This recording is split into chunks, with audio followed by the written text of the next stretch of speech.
This is Gene Adam, former lead singer of Iced Earth.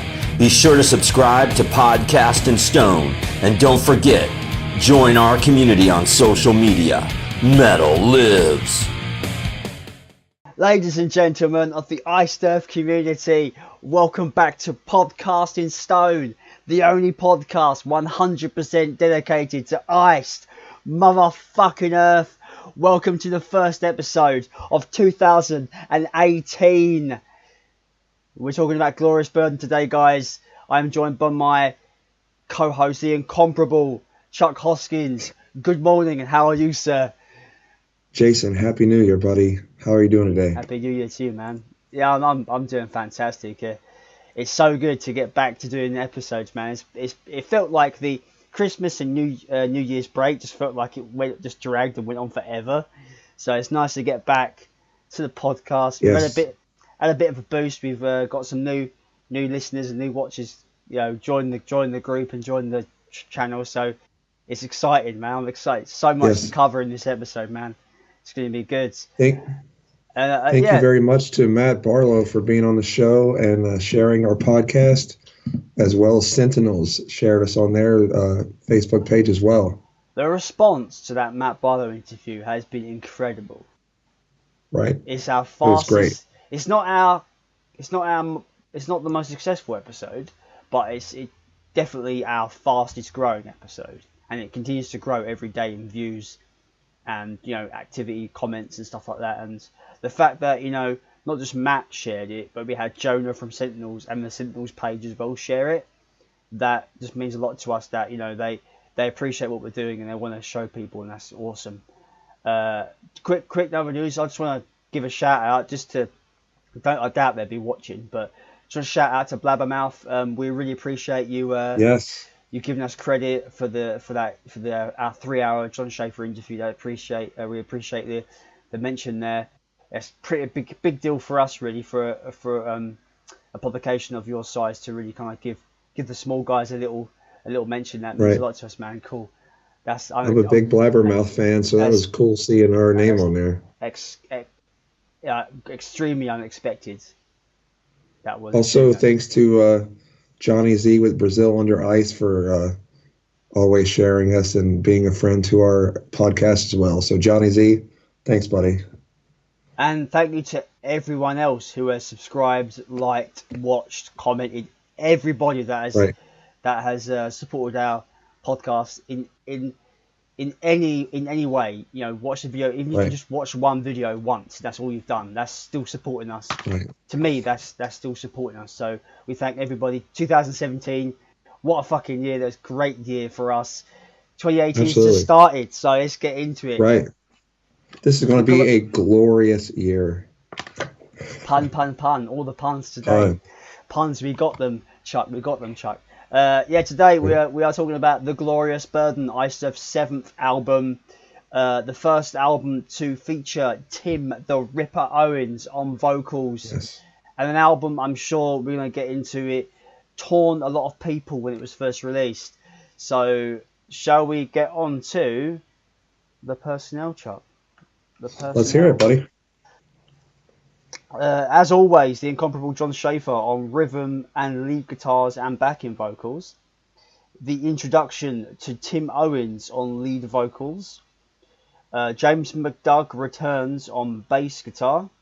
I do believe he was on Something Wicked. I think I am correct there. I do. Yes. And the return of Richard Christie on drums. It was engineered by Jim Morris, produced by Jim Morris and Jon Schaffer, mastered by Jim Morris and Tom Morris. Drums were recorded at Morris Sound Studios. Everything else was recorded at by a Morris at Schaffer Sound, aka The Dungeon. I'm guessing that's Schaffer's own home studio. I'm only guessing. Not sure on that one. Mixed at Morris Sound in late July 2003. Illustration by Leo Hyo. I believe that's how you pronounce it. I'm guessing it's that, right? It's the cover. Yeah, I'm pretty sure. Cover art. Where am I? I've lost my point. Layout by Travis Smith. That's how, all the layout of the album, like what the disc looks like, how everything's like done up and stuff. That's what that means. Guest musicians. Once again, Iced Earth always has a bunch of guests to perform on their records. We have Ralph Santola on lead guitar, Jim Morris on lead guitar and backing vocals. Interesting factoid, Matt Barlow is credited as backing vocals on this album.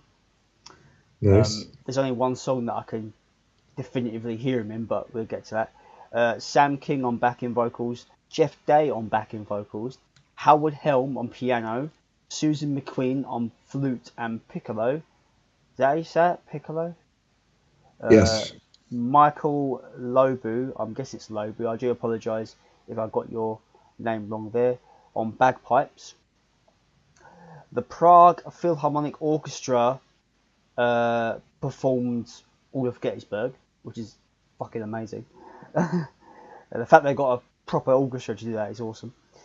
What am I doing? Where am I going? Guitar solos in Valley Forge, Hollow Man, Red Band Blue Max, and Declaration Day, all performed by Ralph Santola.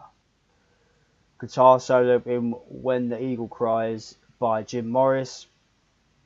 Yeah, that's that really. Orchestral score transcribed by Robert Walding. So that's a lot of people on this album. I think that might be the most people they've had in terms of guests. Well, there's several songs though that you could tell just have lots of extra instruments on it.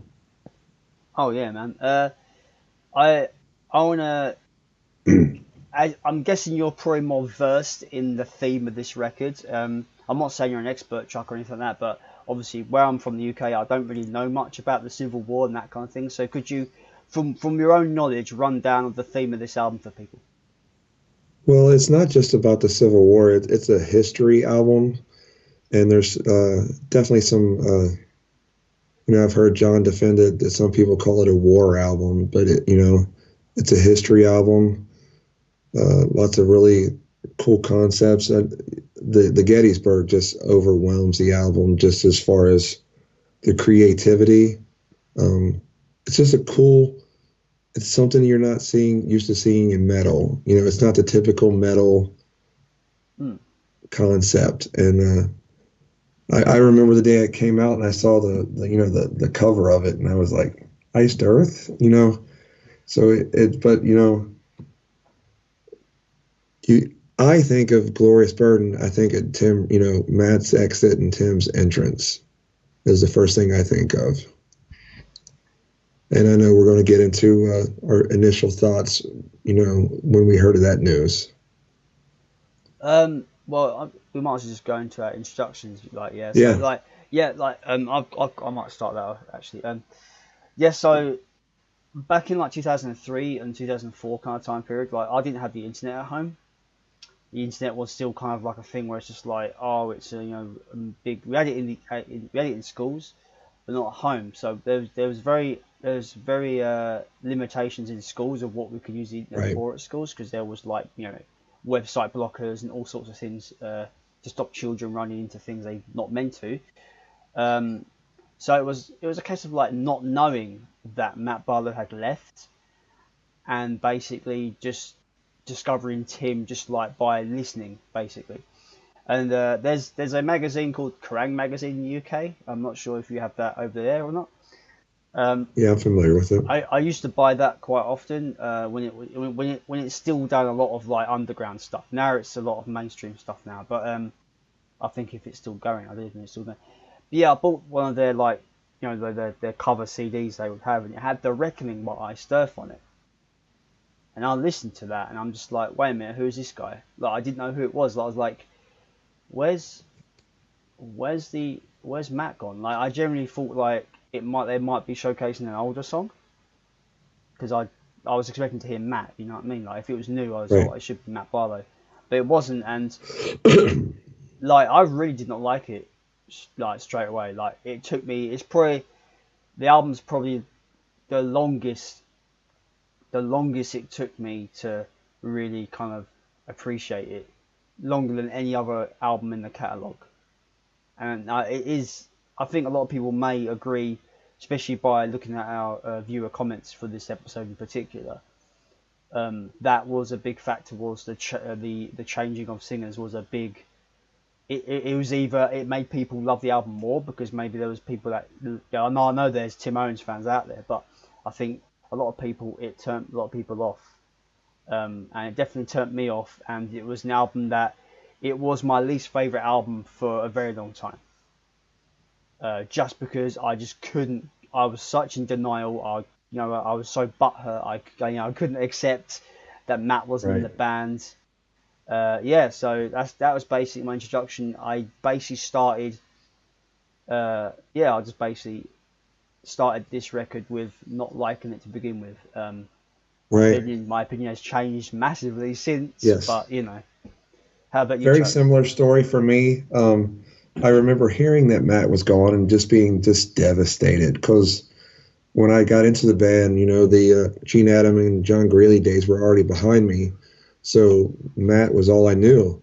So I remember going out and buying it when it first came out and listening to it one time and just kind of like ho-humming, just kind of still butthurt, where's Barlow? And then I remember the day that it changed, I had went like probably a couple months without listening to it. And then I seen the video for The Reckoning. And I was like, and then that's just an awesome video. And that kind of said, you know what, this is good. I need to give this another chance. And by the time Framing came out, it was one of my favorite albums in the catalog. So it took me a couple months to get over the hurt of Matt not being there. But then once you get into it, it's a masterpiece album for real, in my opinion. It's we might as well lead into general thoughts now, I suppose, as we've Yes. led into it. I think it's up there with some of the best compositions, the best music that the band's ever written. I think, I know a lot of the focus is on vocals when it comes to Iced Earth. There's a lot of talk about vocalists and all that, but I'm not trying to diminish what Tim's done, but take Tim away from that record for a second. Just listen to the music. It's some of the best they've ever done, in my opinion, in terms of just songwriting. It is extremely It's up there with well Horror done. Show for sure. Yes. I'd say probably Horror Show and Glorious Burden are the two best written Iced Earth albums. Yeah, I will agree, and I think John. It's really hard to say because when I try to compare the records that came after Glorious Burden, they have never been as ambitious as Horror Show and Glorious. Horror Show and Glorious Burden for me are the two like massively ambitious records in the catalogue. And I think they're on par when it comes to songwriting and lyric kind of. Like both of them are excellent at having themes and writing music and lyrics to work with that theme. You know what I mean? Right. I think Glorious Burden is phenomenally good in its songwriting. Absolutely. It's agree totally. We forgot to mention also this is the first SPV release as well. Oh yeah. So Century Media in the back burner for now. We go to the SPV years. Yeah. And I do believe John moved. I bear in mind I don't know. I'm not saying I'm an expert. I don't know John personally, so I don't know if this is true, and it's something that I didn't ask him because, to be fair, I don't really care about what goes on behind the scenes in terms of record label stuff.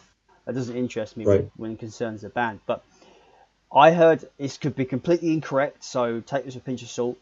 I heard that I heard Century Media during this period in the band. Century Media was trying to push in more control over the direction of the records, and John wasn't having any of it.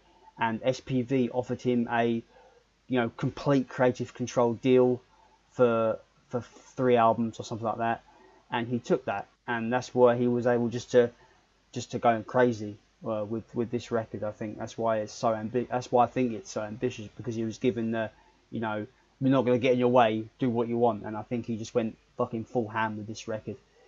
But then again, that could be completely incorrect, so don't take that as gospel, please. Yeah. I also say I absolutely love the artwork. I think it's one of the cooler metal artworks there is. It's become one of my favourites. Like this version in particular with the blue and silver logo just looks fantastic. It's weird that we both held up the same CD at the same time. Right. It's becoming one of my favourite pieces of art. Like not just for Iced Earth, but just in general. I think it's a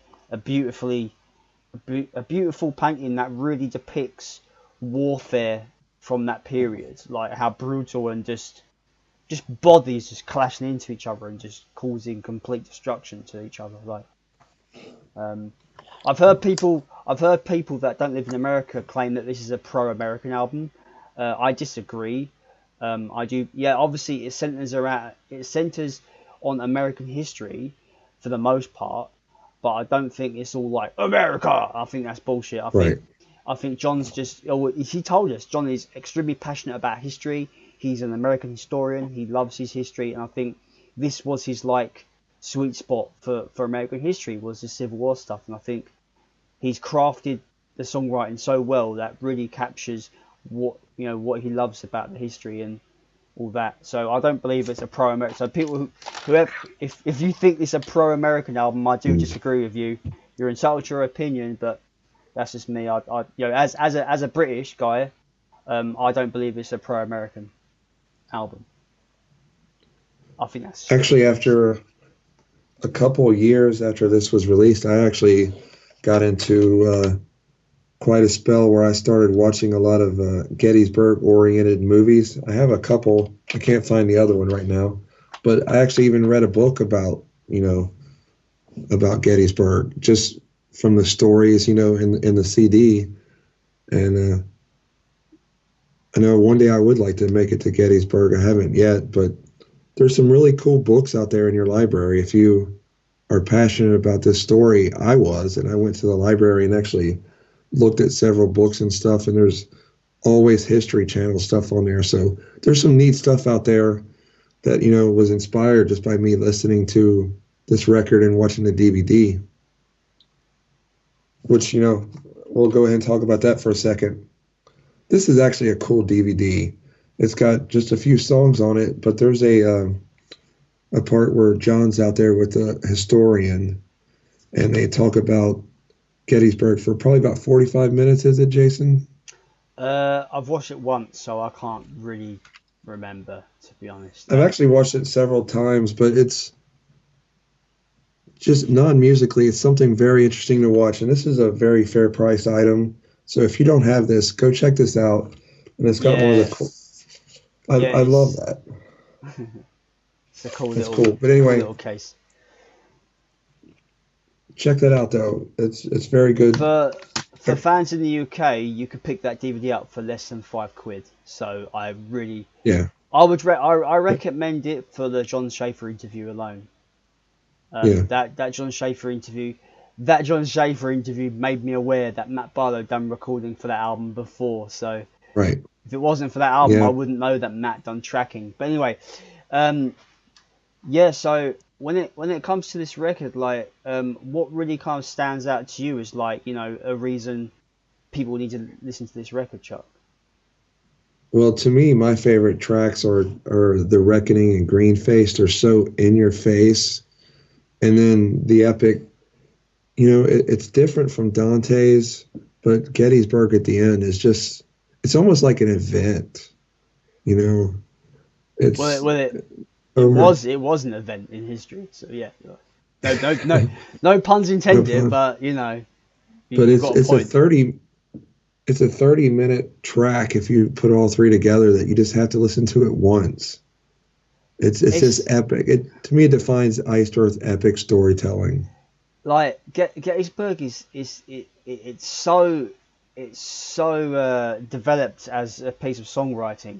It's so layered and it's got so much depth to it that he could just release that as an album in its entirety, like itself. Absolutely. It's that good, and I would have bought it like straight away. Yeah, like, I think as we're talking about Gettysburg, we maybe should go on to track by track quickly. Not quickly, because Absolutely. we got some time to kill because we're running through it a bit fast. Just slow down a little bit, calm down. So depending on what version you get, well, in the UK there was two versions. There was this version, which is the standard dual case with the black logo. It does not have Star Spangled Banger at the beginning, and it does not include Greenface.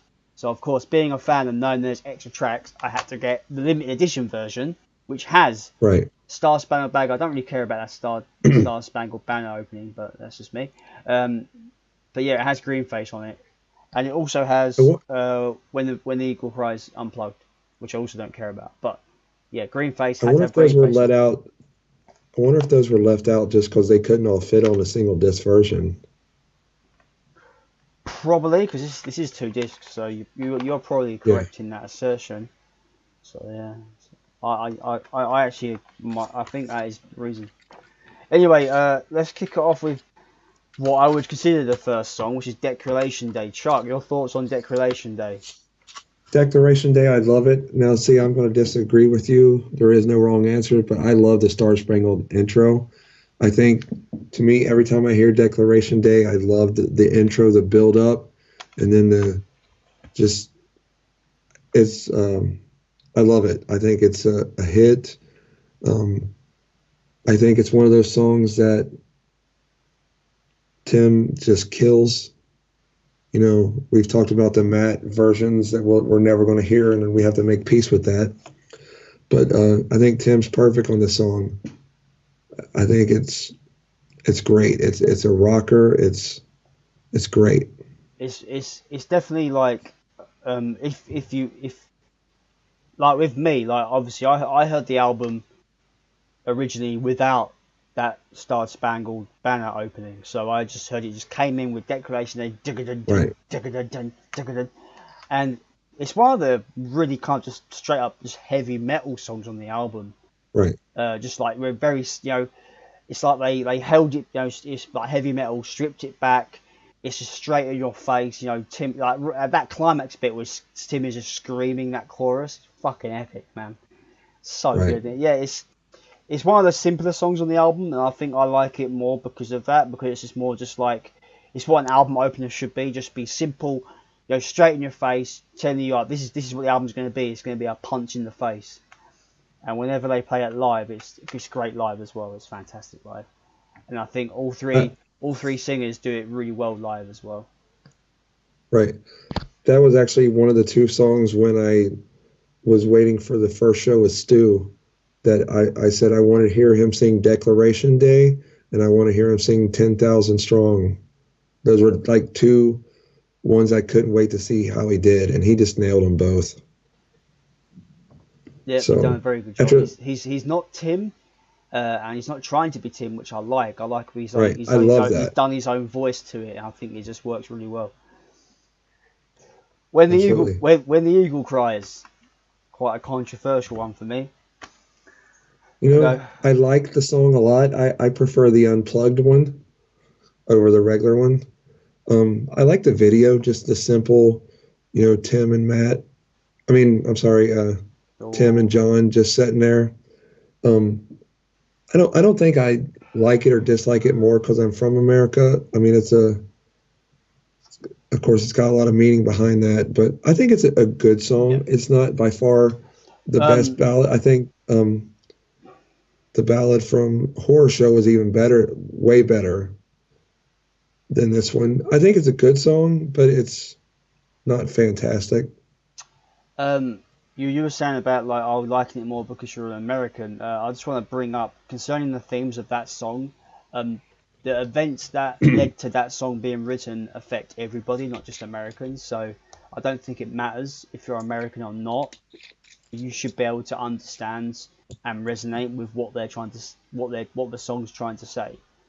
But I think it's a well written song. It's a good song, but I just feel the vocal delivery on the song lacks that emotional heart punch, you know. And I just feel that I'm just gonna say it, I feel that Matt would have done a more kind of somber, kind of emotional, gripping vocal for that, especially where the subject matter is such a heavy issue, especially for the time, because it wasn't very long after those events. So I think that Matt would have been a better choice for that song. I know that John had no choice because Matt had to go, but full props though for what Tim done for being such a last minute addition to the band. I think Tim done good, but I think he done well, but I don't feel it just rubs me the wrong way. I just don't feel the vocals work as they should for that song. That's just my opinion. That's a good point. I think Matt probably would have been a little bit better on that one, for sure. It's just a case of invoking emotion. That's all. That's the only problem I have with Tim's delivery, that there's no emotional hook there, where I feel that Matt probably would be able to deliver that more there. But yeah, anyway, The Reckoning, sir. You spoke about The Reckoning a bit earlier, but the Reckoning video. I know it's simple, but I just love how John goes over and then cuts on that light, screws that bulb in. He just brings life to it. Like. The video was just great. I mean, they were just rocking. It showed. I'm sure it was some people's introduction to Iced Earth. It was that was a well done video. I love the song. I've never heard it live. No, neither have I. From what I think Stu would kill it. I think. Oh yeah. This is where I'm divisive a little bit. Those verses that Tim does for The Reckoning, he hits such a high register on those really kind of evil, snarly verse parts. I'm just like, maybe Stu might struggle with that a little bit because it is Tim Owens and he's got a very high register. Obviously, I don't know how Tim was live because I've never seen videos of Tim do it live, so I can't comment on how Tim tackled it live. But I don't know, like every time I hear The Reckoning, it's just those those like verses. Like, I prefer the verses to the chorus. I think the chorus is a bit underwhelming, but I think the verses really just is like Oh, it's so good. It's definitely the most fast and brutal thing since Seven Headed, I would say. It's up there, just the fast brutalness of... Just vicious, fast, vicious. Yeah, vicious, fast, vicious, just, I love it. Just that riff, like... like, oh, man. It's heavy. It's fast. It's a great metal song. When he goes into the strip, they're picking up. Oh, so good. Yeah, that's that gallop we all love. Oh, man. There's one portion. I'm still talking about Reckoning. Sorry, I love this song. Okay. There's still there's that portion which is like born from destruction, breeding agony. Oh man, that whole bit, and it goes into that scream at the end. It's so good. Right. That's Ripper Owens fucking ripping right there. There wasn't a lead guitarist in that video, was there? I don't think there was. I've not watched the video in some time, so I cannot recall personally. I think it just shows 4 of them. Possibly. We're forgetting one thing. Speaking of The Reckoning, we have The Reckoning EP or single, depending on how you want to what you want to call it. I think it's more of an EP because it has 4 songs on it, but that's just me. An amazing tribute to Iron Maiden's "A Trooper" for the front cover. I think that's great. Right. A great, like, you would say an American kind of like alternative, because obviously, like with The Trooper, you've got Eddie holding the British flag and being like I suppose red coat. Would you call them red coats? The British, do they wear red coats? Yeah. So you should know. I don't know my fucking shit. Like, I'm not a historian, but yeah. So like, I just love that whole like tribute to Maiden there. I think it's fantastic. Mine came with a sticker. That's kind of cool. I never had that. Like, I bought this day release as well, so I never had this. You guys got it a day early.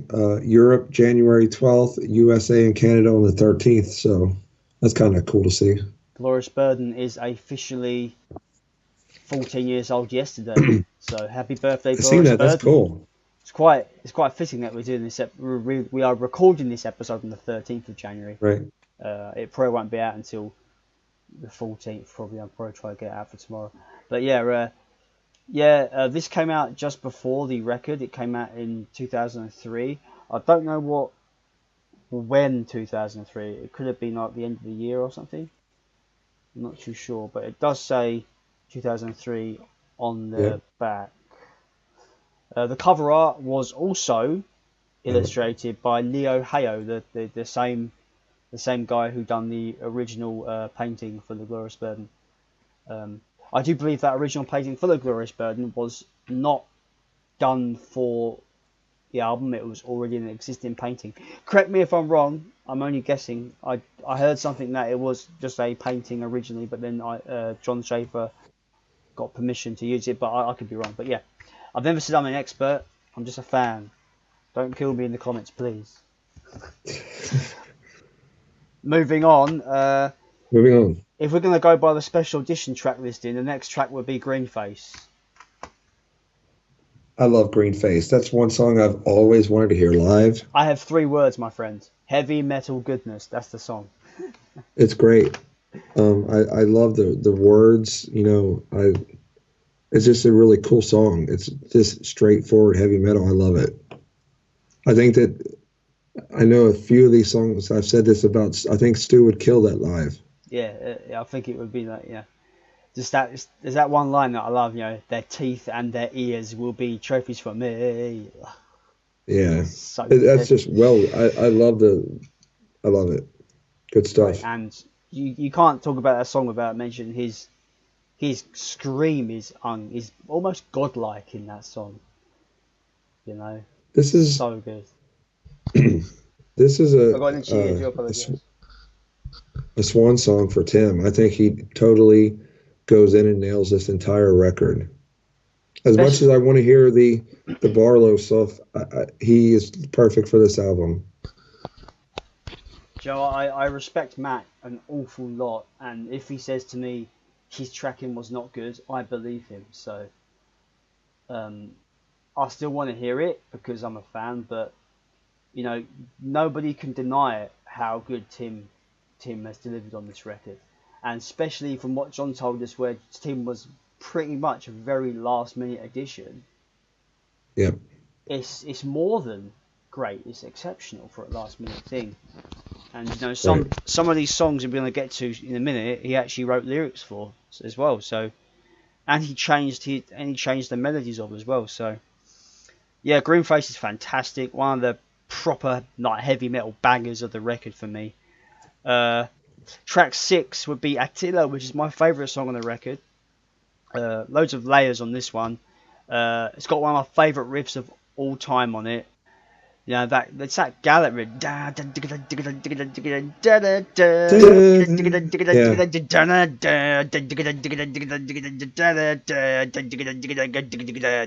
You ruled them for 20 years and ravished. It's a great song. King.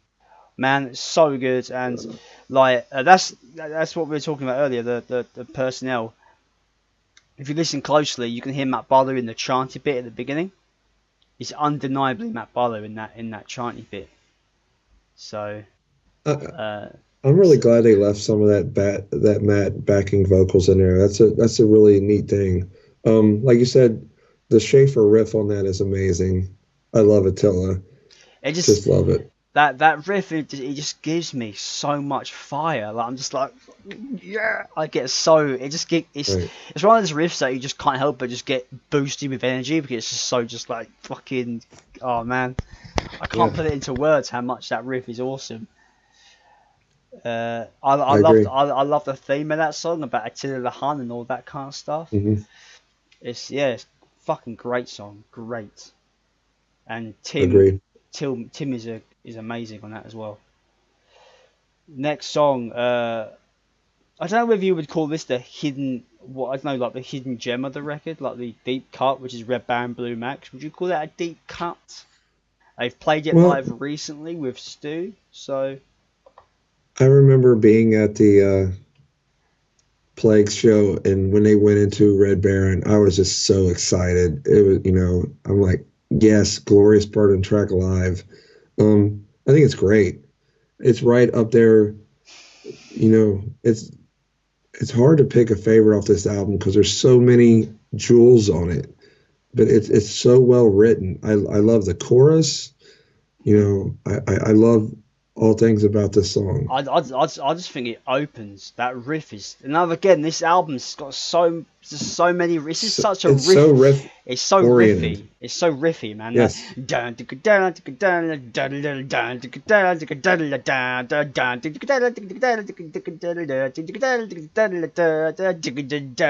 it's so good,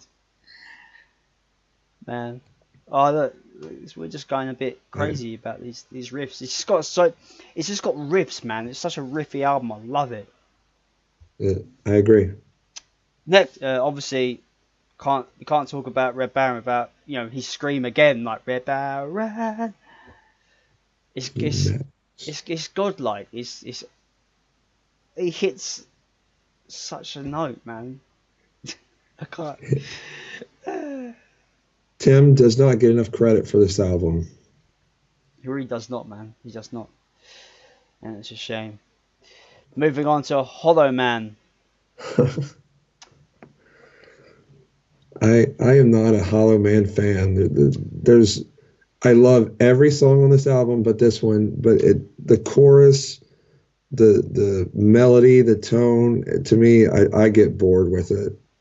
It's a bit of a duff one, really, like a bit of a naff one, bit of a dud, like that, like I wanna be your Hollow Man. It's a bit. Yeah, I just. Moving on. I will agree. It's probably the weakest song on the record. I think. If you don't, when it comes to songwriting, I think I like it more than When the Eagle Cries. But I think it may sound weird, but I think I prefer Hollow Man to When the Eagle Cries. But I think When the Eagle Cries is a better written song. Am I contradicting myself here? Does that make no sense whatsoever? Let me know down in the comments if I'm talking shit, because I could be, Now, see, I think Eagle Cries is way better than Hollow Man. Okay. That's just me. Cool. There is no wrong answer. Valley Forge is next. I love it. I love the intro. To me, it just gets you, like it's got that acoustic and it's close your eyes. It's like galloping. It's like. Yeah, I love it. On acoustic, it's like galloping on an acoustic guitar. I love that it's not heavy the whole time. It's got it takes you here and there. It's great. I love Valley Forge. It gets heavy when you hit the chorus. I love it. Yeah, it gets really heavy. I love his melodies as well when it gets when it starts kicking in really heavy. I like the chorus. I just like the melodies in there. It's just really it picks up the pace quite quickly and stuff like that. And yeah, I really like it. I like that song. The tone of his voice is really good on that one too. I like how it's not in the same tone the whole time. Yeah, I agree. So that's a gem on this album for sure. Next up, we have Waterloo. Waterloo is got Barlow on there as the co-writing. That's neat. I think that's the one that in the Matt interview, didn't he say that Tim just went in and just went with that one as is? I like Waterloo a lot. I think it's very catchy.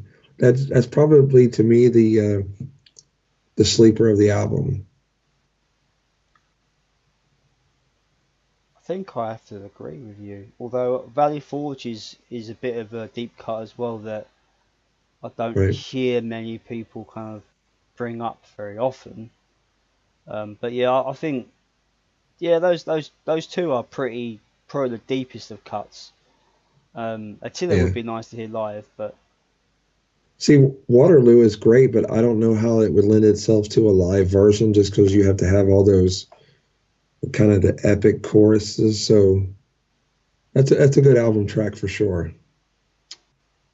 And then we get to the coup de grace, my friends. We get to the Gettysburg Trilogy. That's a lot to fucking process. Yeah, like I said, I never listen to just one track. To me, it's an event. You got to listen to all three.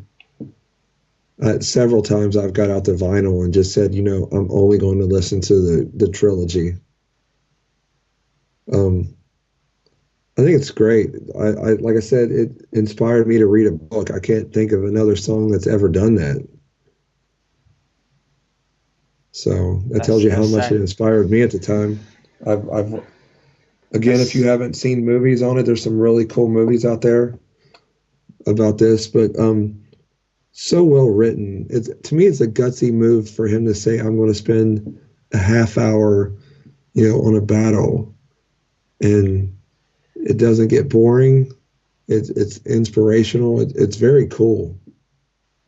To me, this could be one of the most well-written Schaffer songs, in my opinion. I think it's a testament to Jon really taking something he's extremely passionate about and translating it to music in a perfect way. Like, right, I'm no expert. Well said. I'm no expert, but for him to take this massive passion of this historic kind of battle and basically write essentially one song, but obviously on the album it's been split up into three, but technically it's just one epic just piece of music. For him to translate his passion and the idea of brother v brother and hold at all costs, and stuff like that, right. that whole line, and if I draw my sword on you, may the good Lord strike me dead. Yeah, like that whole line is just like, fucking hell, that's powerful stuff, man. Like, it's powerful, yeah. And it does bring things into your mind, like, what if you are in what if there's a situation where you're on an opposite side to your brother or a friend of yours, what do you do? It's that kind of internal struggle there of what, there's that kind of internal struggle there. There's a morality thing there, like, now you're on the opposite side, and do I draw my sword? Do I attack you as if you're my enemy now? Right. Like, it's very it's a very human based song. Oh yeah, it's very human, extremely human. It's very thought provoking.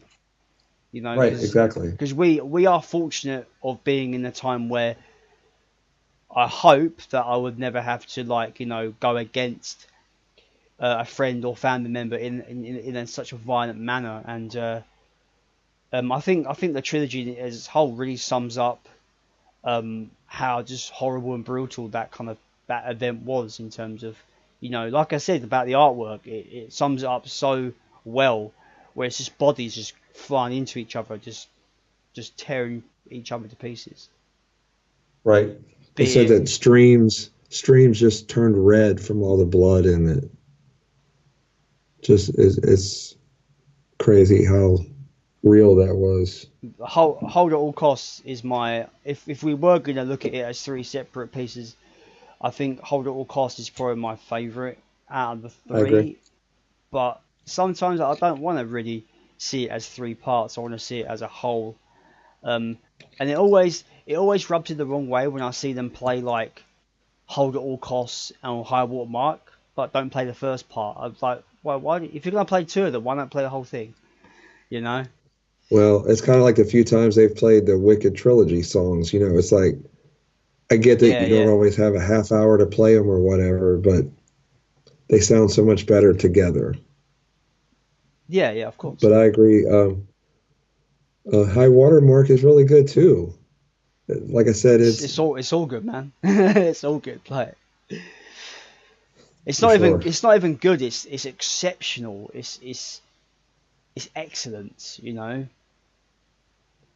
Like, I can't even, like, I play drums and I can't even comprehend writing music so deep.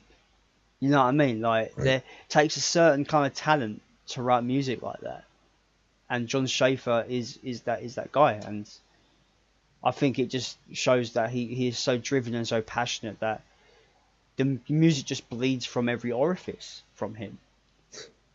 And I think this album is one of those obviously Something Wicked This Way Comes is my favourite. I think it's perfection. But when it comes to passion and true musicianship and talent and creating songs that mean something. I think this album is up there with some of the best ever written. In terms I of agree. its musical depth, it's just incredible.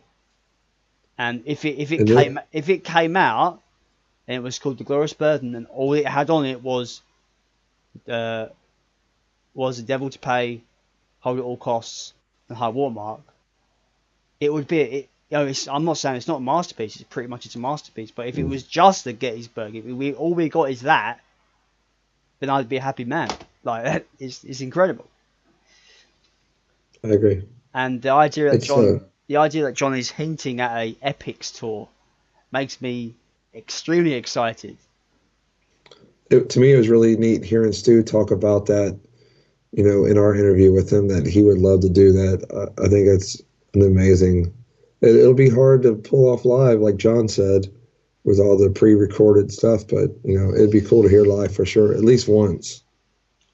You can correct me if I'm wrong, but I watched a video of them playing it live with Matt, and I don't believe they were using all the pre-recorded stuff. It didn't sound like it. I could have been mishearing it or something. I know what you're talking about. It's been a while since I've watched it, so I'd have to revisit it. Maybe somebody will tell us in the comments below. But yeah. I think when we get to our best to worst episode, people will be surprised how high I have this album. No, to me, it's up there. Don't spoil it, man. I'm not going to spoil it. I'm just saying you'll be surprised how high it is for me. Cool, man. So you want to spend a couple minutes showing off our Glorious Burden memorabilia? No, I want to talk about how you feel, Matt, and how we both feel about how Matt and Stu have tackled the Glorious Burden material live. You see, we've heard Matt do Declaration Day. Yeah. And then isn't that it? The Devil to. We've heard him do Hold at All Costs. He done Hold at All Costs and High Watermark. Yeah. I don't think he's sung anything else, right? I think he does okay. I think on some of the high parts on Declaration Day, he struggles a little bit. The only thing that I've seen him do Declaration Day on is on the Festival on the Wicked DVD, and I don't think he does. I don't think he's very good, to be honest. I think he just finds it very extremely difficult. And not on our interview per se, but on an interview that I watched, I listened to about a couple of months ago on some. I forget. I do apologise, but I forget what the podcast is called. I would have shouted them out otherwise, but. He does say, like, they say, oh yeah, we've heard you sing the glorious stuff live, and he goes, yeah, but remember, he was singing it the way Tim was singing it, because he wrote it very differently. Right. His melodies were different. So I think he struggles. He looked like he was struggling with the Tim stuff, because Tim only does Tim, and I think they're so different singers that obviously I said this before. I think Tim struggles with the Matt stuff, and I think Matt struggles with the Tim stuff. It's going to happen. But that's where, for me, Stu kind of like, I think he does a better job than Matt, in my opinion. I think Stu does a better job live than Matt does, because I think Matt goes straight and just tries to do Tim. If you watch the festivals, he tries to just do a lot of Declaration Day, a lot of it's higher, so he tries to go in and sing it the way Tim done, and I think he struggles doing that, whereas Stu has put his own spin on the voice and does it in the way he can do it comfortably without pushing his voice to the brink of destruction. And I think Stu does a much better job of the Tim stuff. Maybe not. I don't think he does it better than Tim, but I think he does a very, very good job. Does it justice very well. Yeah. I thought on the Plex tour that Stu did a great job of Red Baron. Oh I yeah, would love to have a really nice recording of that. There's some stuff out there on YouTube, but it's not very good quality. I've got a bootleg, but it's not very good. Yeah. Yeah, So I was extremely excited and surprised when they didn't even announce it. They just go from one song to straight after they finished one song, they went straight into Red Baron, and I was like, holy fuck! I was so surprised, and right. it was such a I was so excited. I like being surprised, Yeah. you know, and because with Glorious, when it comes to, you know, as we're talking about live stuff, when it comes to Glorious Burden, we hear the same. You know, Decoration Day is usually the staple from that record that gets played. Yeah. You know, there's a lot here that I would love to hear live. You know, Reckoning, Greenface, Attila, yeah, and the Gettysburg trilogy. I think, hell, I'd like to hear Valley Forge as well. Like this, there's only a couple of songs I don't really care to hear, but from what Right. I've seen, they haven't played that many off here. If you don't like, I got a bootleg from the Tim era, so they play a lot. They play a few more bits, but not that much that we haven't heard. But yeah, we get to that in a minute. But yeah, Yeah. there's a lot off this album that I would like to hear. And it is a really shame. Now we've seen the set list from the Germany shows for the current European tour, that they've not played anything from Glorious. That's a shame, because I Yeah. would like to have heard Well, some big it gets cuts. harder and harder every album. You know, that's the one thing that is impossible to make everybody happy. What one person loves, you know, as much as we love this, if they played 4 songs off the Glorious Burden, somebody out there would be like, no Dark Saga, you know. So it's really hard to showcase a new album and get all the deep cuts and represent every album. I agree. I agree. I do feel though that Dark Saga, the Dark Saga, as much as I love that album, it's like almost a perfect album for me. It's fantastic. I do believe that the Dark Saga material has almost worn out its welcome, solely because the Dark Saga, I think out of all the material, the Dark Saga stuff has been played the most.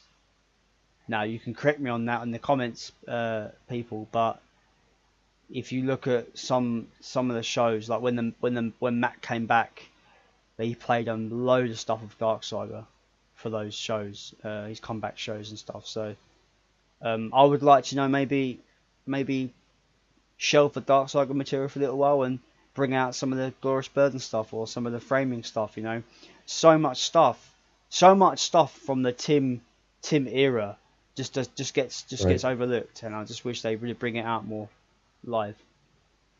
Well said. That's how I'm going to end that, really. Collections, sir. How about you start with your Collections. collections? Okay.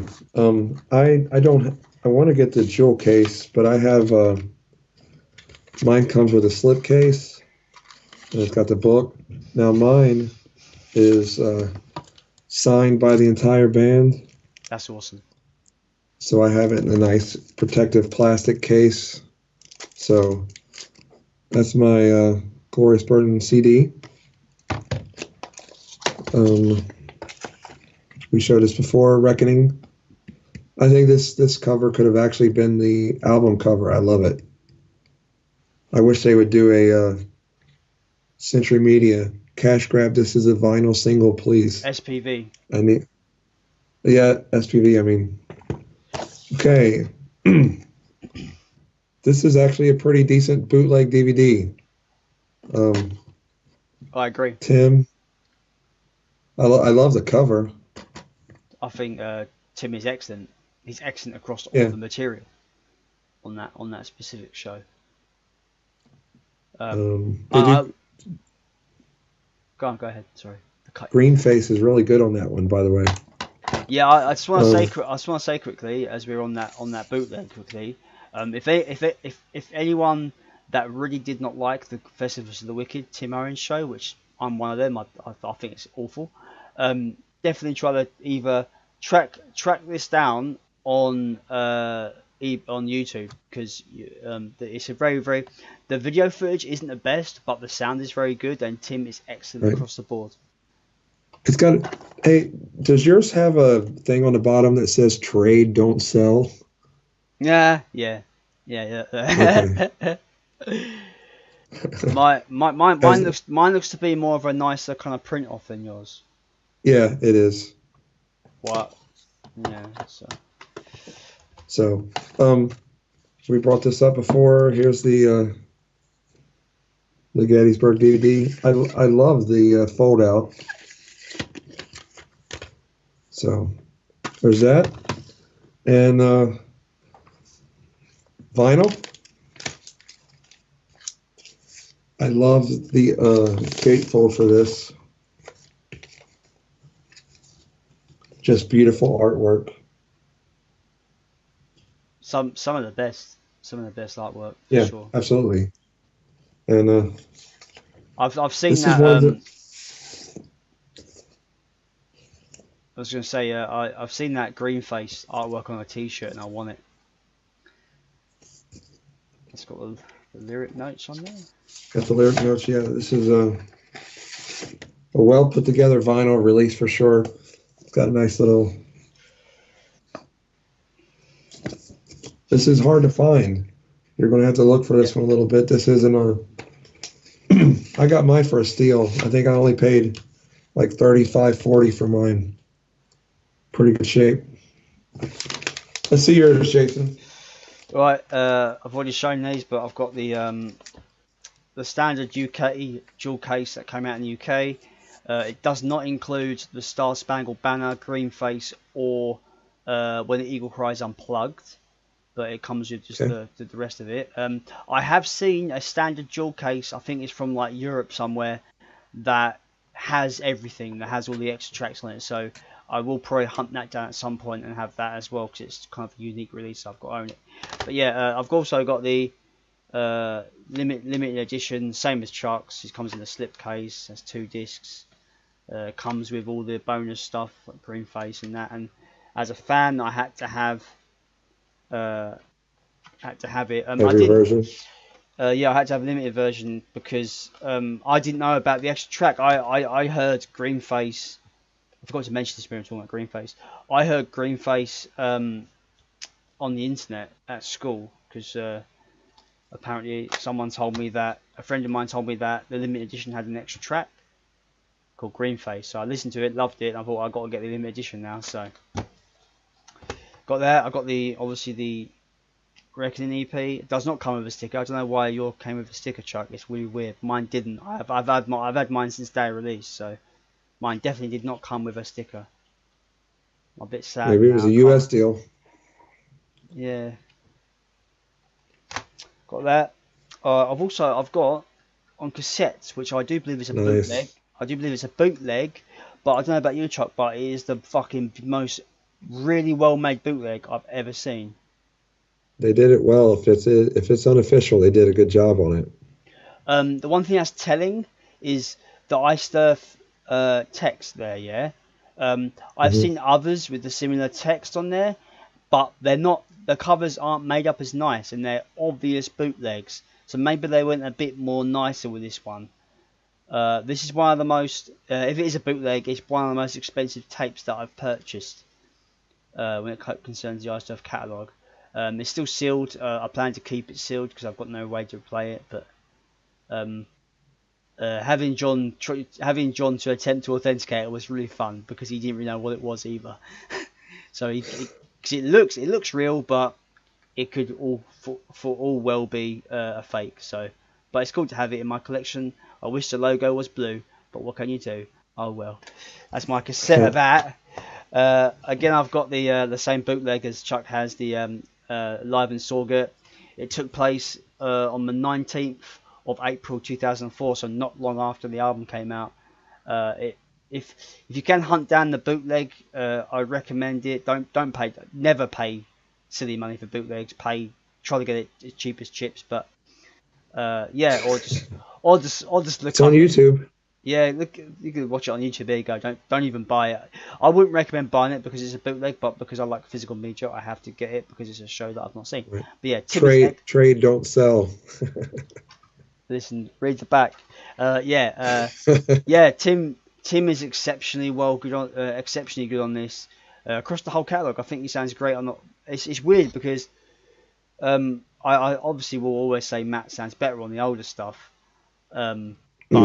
But I think for this show in particular, obviously singers can have their good days and bad days. I think Tim, he kicked ass on this. He actually smashed it, and I recommend everyone to look for it on YouTube. Live in Sorgat 2004. I extremely recommend at least watching it. It's great. And to top it all, I forgot to get my DVD out, so I don't have that. But to be fair, I don't really care about that DVD that much, so webs. But I do have the DVD, but I just don't have it at hand. But I got the vinyl. I'm not going to get it all out because Chuck's already done that for me. Cheers, mate. But I would say this is probably the best sounding vinyl that I own. It sounds amazing. And it made me love the album even more once I listened to it on vinyl. I sound like a broken record, but guys, vinyl. I surf on vinyl. It's amazing. It's amazing, guys. The vinyls are awesome. Glorious Burden is probably the best in the catalogue in terms of sound quality. If you're an audiophile like me, hunt this down. It's expensive. It's hard to find. Hunt this down on vinyl.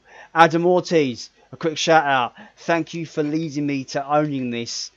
Thank you. I was surprised I found it on eBay for like quite cheap, so I was like, yay. So Adam Ortiz, thank you for sending me the link to actually get this in my collection. So yeah. They don't turn up on eBay very much. No. I think the last one I saw on eBay was about $65 to $75 that I saw. And I forgot I had this one, Jason. This is a bootleg of Iced Earth in Vancouver, 2004. Oh, cool. Is it good? Got that South Park cover. I've been watching South Park lately. Actually, that's quite ironic. But good set list.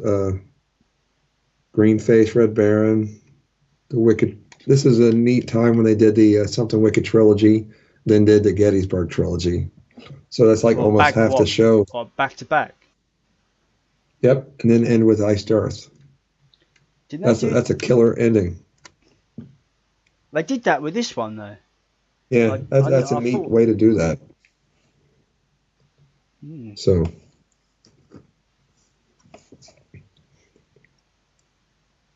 Yes. But I couldn't agree more about the vinyl experience on this album. It sounds great on vinyl. It sounds fucking for sure amazing.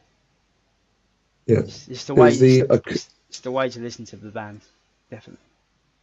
Okay, I was wondering if the acoustic version was on here as well. It is. Sometimes they leave those out the second time. So overall, I love this album. I think it's Tim's best work.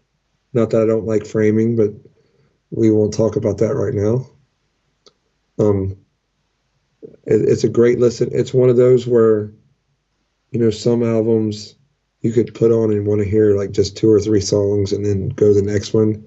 This one I always listen to as a whole.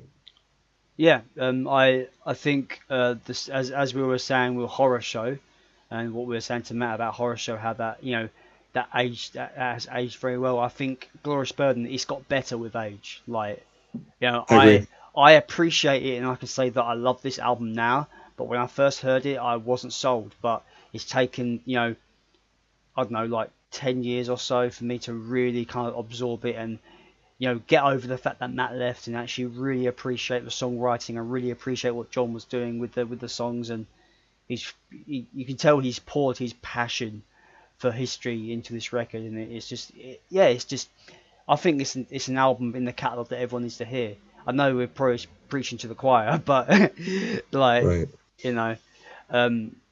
I say to people, don't forget John Greeley, who's on Storm Rider. I won't say don't forget, because Tim Owens is not forgotten. I'm going to say don't overlook Tim Owens. He was on Glorious Burden. There you go. Well said. General wrap up and news. Yes. The set list for the current European tour.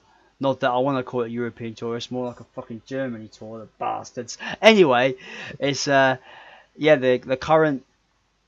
I'm losing my train of thought. Chuck, help me.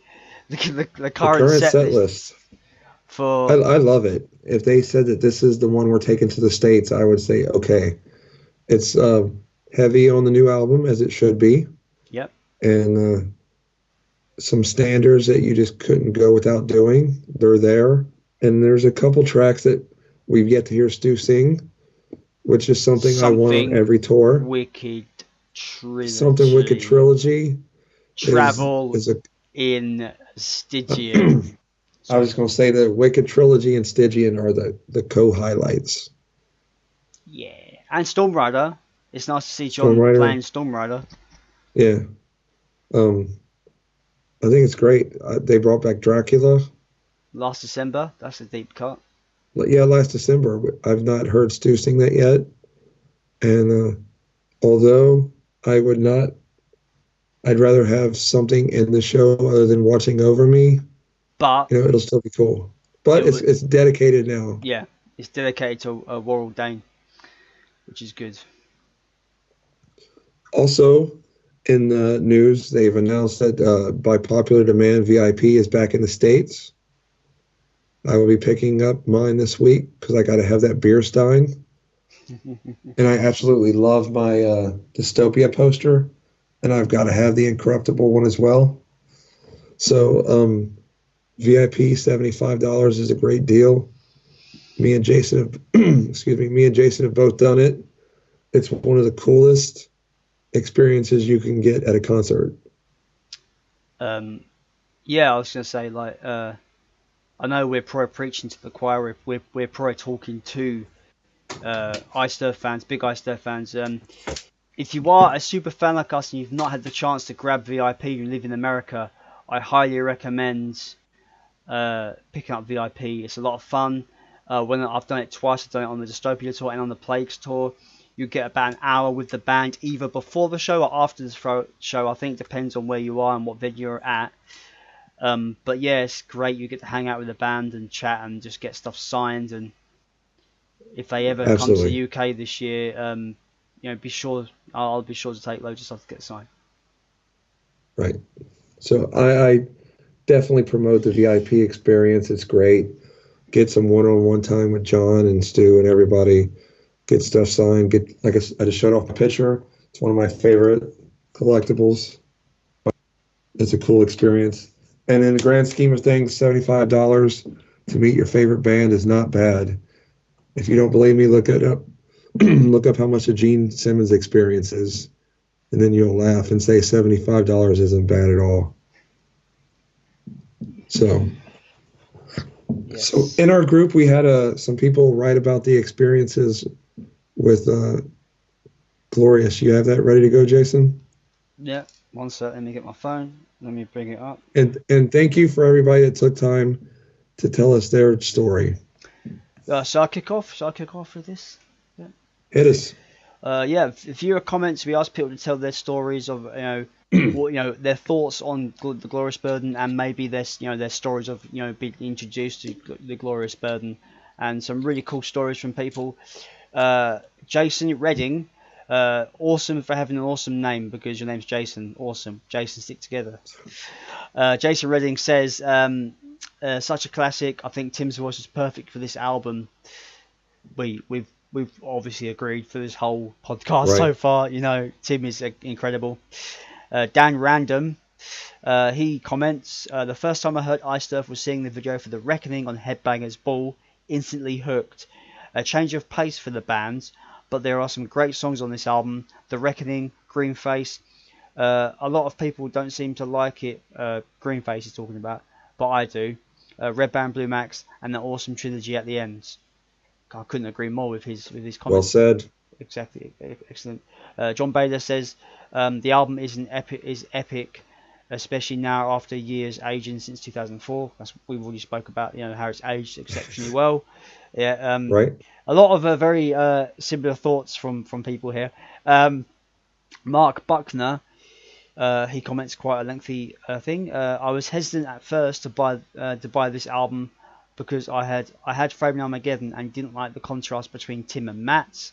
While I heard how great it was, I wasn't able to find it in the record stores, so I eventually had to break down and get it on iTunes.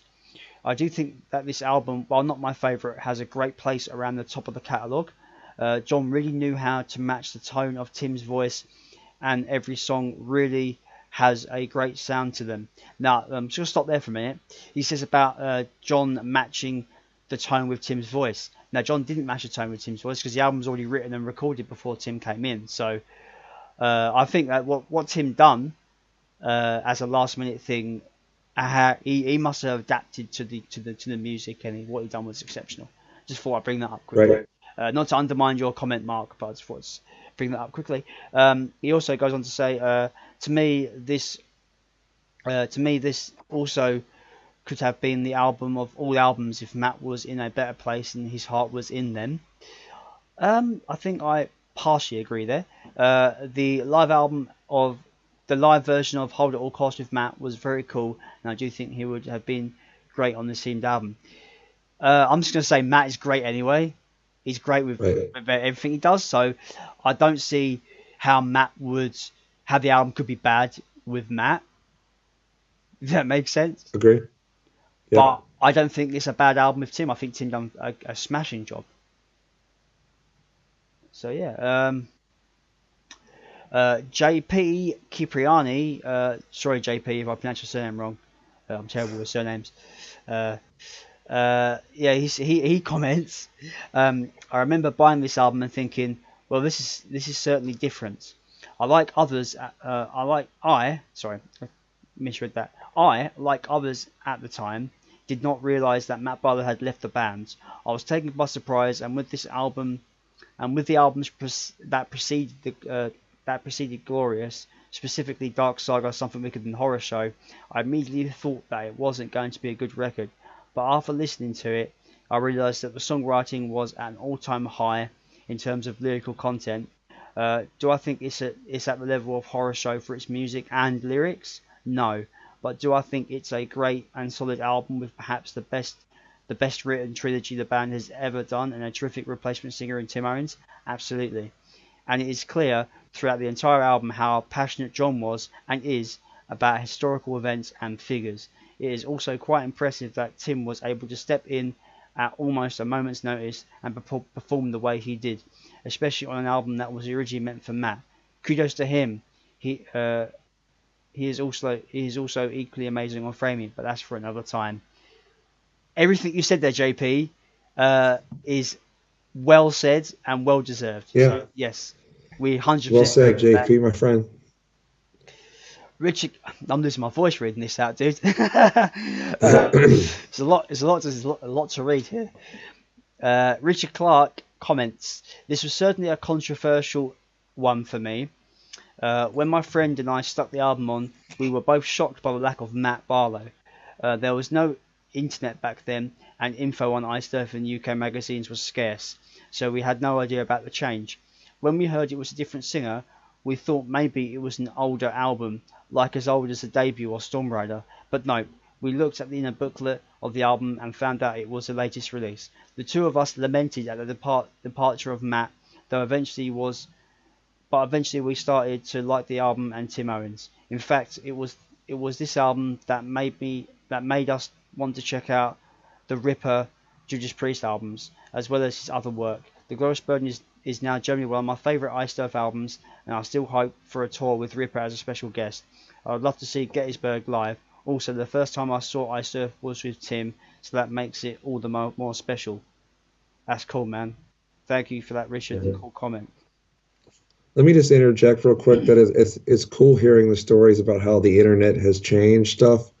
Yeah, because so many people didn't realize that there was a singer change, and now, I mean, now when they pull into the venue, it's interesting how different it is now than it was back then. It's really neat Yeah. hearing those stories about. I didn't realize because this is before the internet. Makes me wonder how we made it without it. Yeah, yeah. It is, you know, you had to rely on magazines back then, as well, Right. and magazines are, or they're already going to be a month out of date when you read them. Exactly. Do you know what I mean? Like, I'm surprised magazines still thrive in today's world because internet is breaking news, breaking news, breaking news. It's right there, right in Right. front of you. You've got the news right there. Where once a magazine writes their articles and gets it printed and released, that news is probably out of date news. By the And time some people still like physical products. I like magazines. Magazines cool. Yeah. If they release an official iSurf magazine, I'd buy it. Or comic book. Set a bomb on a graphic novel.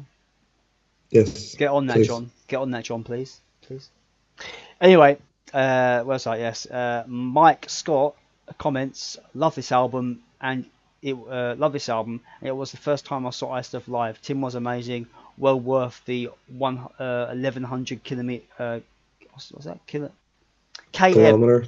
Kilometer. Sorry, I can't say that word. It was well worth the 1100 kilometer drive. Cool. Nice. It's awesome. Never got to see the band with Tim myself, but Yep. I had a chance though. They toured the UK in support of Heaven and Hell. It was Heaven and Hell. I think this was like 2007. Heaven and Hell, Lamb of God, and iSturf was like the opening band. And I was still quite this is just I think before Framing came out, not long before Framing came out. And I still weren't too sure. I still wasn't sold on Tim yet, and I decided I'm not going to go to the show because Tim had Tim, so I was like, not. But obviously, I got different opinions now, but like at the time, I was like, I didn't really care for Tim, and they only had half an hour, so I was like, it's not really worth my money if I'm only going to watch a half an hour Ice Earth show. But Right. I kind of regretted not going. I wish I did go because maybe if I went, I would have really appreciated Tim more. But I was naive, so what can you do? I got to see him with the Dio Disciples, and he's great live. Yeah, He's tremendous live. I wish I would have got to see him with Iced Earth, but at least I got to see him. yeah. Alex Kowalski comments, my second favourite album, Behind the Mighty Horror Show. As with that record, the production is stellar, guitar tone is brutal, Christie's drumming is both full of feel and chops for days, and this is the record that made Ripper my favourite singer of all time. And man, that Gettysburg trilogy, the word masterpiece fails to do it justice. I agree. That's funny that he said that and Horror Show is his favorite too, when we said that those were the two best written ones. Yeah, yeah. So That's well the thing. said. That's the wonderful thing about music. We have both like kind of acknowledged that Horror Show and Glorious Burden are probably the two best written records, but they're not necessarily our favourites, which is interesting. I like that Sure. kind of contrast there. Sean Green comments, I won't use this space to trash anyone, but I will say that I don't like Tim Owens' voice and I don't think he was a good fit for Iced Earth. Years ago, I had a pretty long conversation with John's then manager about Tim's spot in the band and how his time in the band was spent. I'm sure Tim is a nice guy, but that conversation opened my eyes to how much Tim truly didn't fit the vision of Iced Earth. That being said, I think musically, The Glorious Burden is excellent. There are pieces of music that are beyond great. The Gettysburg Trilogy must have been a huge undertaking, and it was done so incredibly well. Vocally, it just isn't my cup of tea. That's fair, man. Fair enough. No wrong answer, guys. No wrong answer.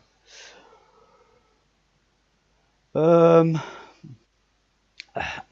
losing my voice, dude. Like, there's a lot to read here. Yeah. So yeah, guys. Thanks for the response to this. It's been great. Yeah. It's been great that people can share their stories. It's been wonderful. Michael Ward comments, this was the first iStuff album I purchased. When I was a little kid, I had a friend on AOL who talked to me about music, some older gentleman. Used to only listen to what my old folks listened to: pop, country, classic rock, and blues.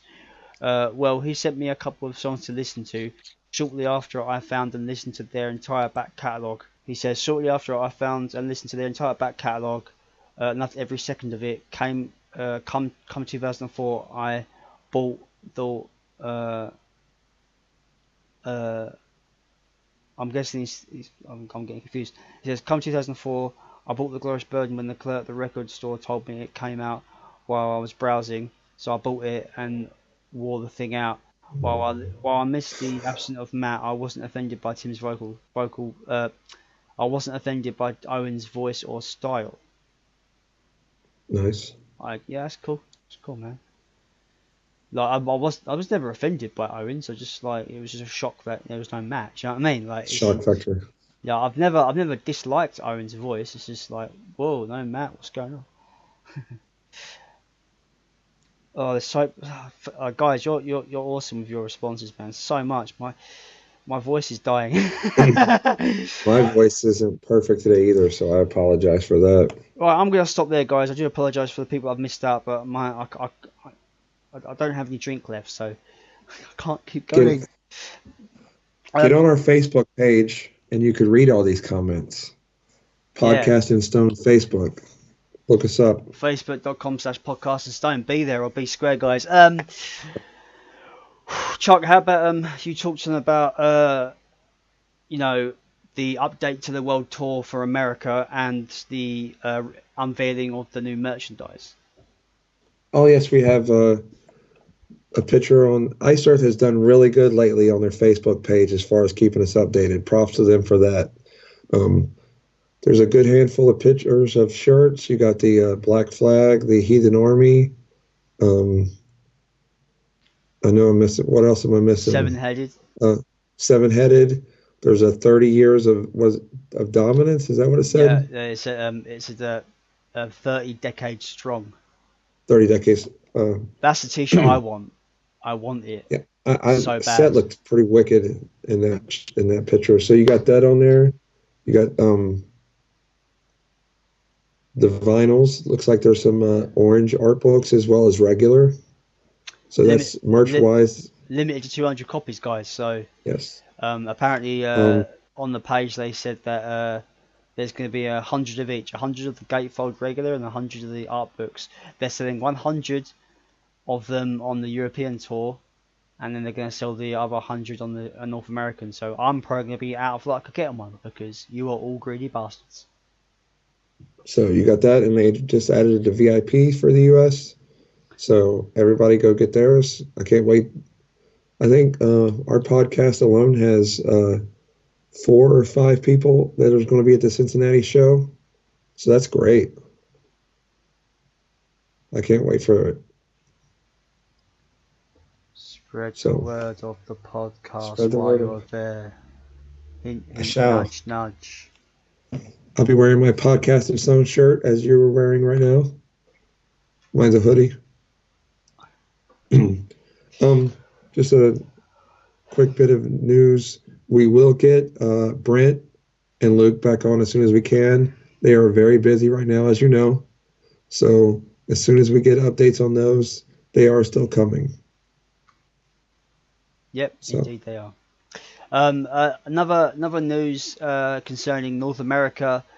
Sanctuary. I forgot about that. Sanctuary are remaining as supports. They're going to use this North American leg as a tribute show for Warren Ordain.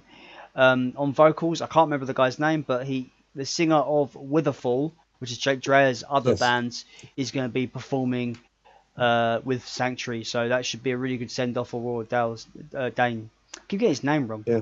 Warren Ordain. I do apologise there. But yeah, that should be a really good send off. So if you're heading to a show, then make some noise, show the horns and show your respects to Royal Dane when Sanctuary takes stage, because the guy deserves it. The guy's amazing.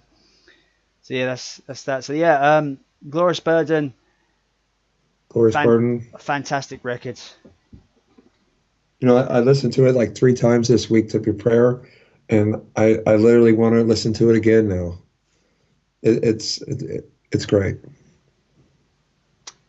So next up in the retrospect, we have Tim Owens' second record, which is Framing Armageddon, which will basically begin the tale of Set Abominate and his story. So look forward to that. Obviously, as you know, we don't really give kind of a time frame for when we put out episodes. We just do it when we can. So just get excited, spread the podcast across the world, share it about, tell people, tell your cat, tell your dog. Maybe a dog wants to subscribe to the channel. Tell your dog might be excited. I know that Chuck's cat, his cat likes to be on the podcast, sometimes when we talk about Stu Block, he's a Stu fan, right. I don't let him in the room when we're recording because he's too loud when he purrs, so the people don't get to hear him. Yeah, but he's probably our biggest fan. You know what I mean? I'm rambling now, guys. But yeah, thank you ever so much for everybody who has supported the podcast in 2017. We would appreciate if you continue that support into 2018 because there's more to come, guys. More to come. Yes. We still have 5 more albums from the catalogue to go over in our retrospective series. So that is all coming. We got to hit the live and the EPs and stuff too. So there's plenty more to come. There's so much to come, guys. More. We have a laundry list of guests that are upcoming and have confirmed with us. So more interviews, guys. You love the interviews. More are coming. So yeah. Yes. Thank you to all the new people to the podcast. Thank you for subscribing. Thank you for showing your support. More, jump back in time. Check out our older stuff. You might like the older material, the older catalogue. Check that stuff out. Right. We have, of course, been Podcasting Stone. Got some great interviews on there. Go and check out our interviews. Interviews with Gene, Stu, Randall, Jon Schaffer, and Matt Barlow. Some more to come. More to come, guys. We have, of course, been Podcasting Stone. I have been your host, Jason. I've been joined with my co-host, the incomparable Chuck Hoskins. We will see you next time. See you later. Stay metal.